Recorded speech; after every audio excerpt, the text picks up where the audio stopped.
Magandang hapon. Ako si DJ Vlog, Randy Romero. Ayan. May good news tayo, guys.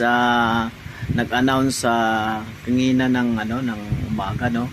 Si BBM, ang ating presidente, nag-announce na pagbigyan pa daw tayo ng mga e-bike na may mga gumagamit, mga 3-bike, yan, mga namamasada. Huwag na yung mamasada, makukulit kayo.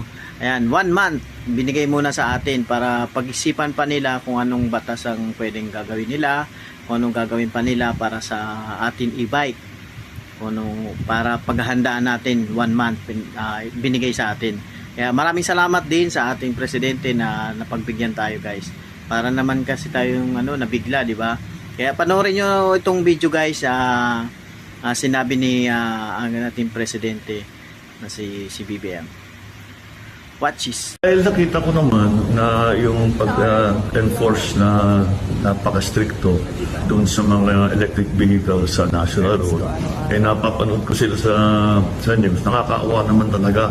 Dapat bigyan naman natin sila ng pagkakataon para alam nila kung ano ba yung bagong rules, paano sila mag-adjust. At saka 2,500, laki multa niyan.